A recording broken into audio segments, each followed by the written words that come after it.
അങ്ങനെ ഫൈനലി എന്റെ dream room makeover നടന്നിരിക്കുകയാണ് ഗൈസ്. ഞാൻ നല്ല ഹാപ്പിയാണ്. എന്റെ ഒരുപാട് കാലങ്ങളായിട്ടുള്ള മാനിഫെസ്റ്റേഷൻ ഫൈനലി വർക്ക് ആയിരിക്കുകയാണ് ഗൈസ്. ഇതാണ് എന്റെ റൂമിന്റെ പഴയ ലുക്ക്.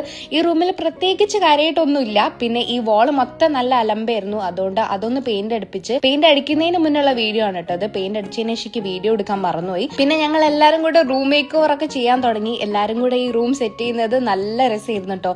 ഞങ്ങൾ എല്ലാവരും ഒരുപോലെ എക്സൈറ്റഡ് ആയിരുന്നു റൂമിന്റെ ഫൈനൽ ലുക്ക് കാണാൻ വേണ്ടിയിട്ട്. ഫർണിച്ചേഴ്സ് ഒക്കെ മാക്സിമം വൈറ്റ് തീമിലാണ് ചെയ്തിട്ടുള്ളത്. പിന്നെ ചെയർ ഒരു പേസ്റ്റൽ ബ്ലൂയിലാണ് ചെയ്തത്. എനിക്ക് ഏറ്റവും അത്യാവശ്യമായിട്ട് വേണ്ടത് വാർഡ്രോബ് ആയിരുന്നു. കാരണം മുന്നത്തെ വാർഡ്രോബിൽ ഒന്നും വെക്കാൻ ഒരു തുള്ളി സ്ഥലം ബാക്കിയില്ല. പിന്നെ എന്റെ ഫേവറേറ്റ് സാധനം ഇതാണ് ഗൈസ്. ഞാൻ പിൻട്രസ്റ്റിൽ ഒരുപാട് കാലമായിട്ട് എടുത്തു വെച്ചൊരു കൺസോൾ ആണിത്. ഞാൻ റെഫറൻസ് കാണിച്ചിട്ട് അതേപോലെ തന്നെ ചെയ്തെടുപ്പിച്ചതാണിത് കേട്ടോ. ഇതെനിക്ക് നല്ലൊരു അടിപൊളി സ്റ്റോറേജ് സ്പേസ് ആണ്. ഈ റൂം ഡെക്കറേറ്റ് ചെയ്യാനുള്ള സകലമാന സാധനങ്ങളും ഞാൻ ഒരുപാട് നാളായിട്ട് എടുത്തു വെച്ചതാണ്. അതെല്ലാം വെച്ച് റൂം ഡെക്കറേറ്റ് ഒക്കെ ചെയ്ത് വന്നപ്പോ എന്റെ മോന് ഞങ്ങളെല്ലാരും ഭയങ്കര ഹാപ്പി ആയിരുന്നു. ഇതാണ് റൂമിന്റെ ഫൈനൽ ലുക്ക്. ഇതിലിനി കുറച്ചുകൂടെ കലാപരിപാടികളുണ്ട്. എന്തായാലും ഈ റൂമിന്റെ ഫൈനൽ ലുക്ക് കണ്ടപ്പോ ഞങ്ങളെല്ലാരും ഭയങ്കര ഹാപ്പിയാണ്. ഞങ്ങൾ വിചാരിച്ച പോലെ തന്നെ സെറ്റ് ചെയ്തെടുക്കാൻ പറ്റി. അപ്പൊ നിങ്ങൾക്ക് ഇഷ്ടമായെന്ന് എന്തായാലും കമന്റ് ബോക്സിൽ പറയാം. ടാറ്റാ.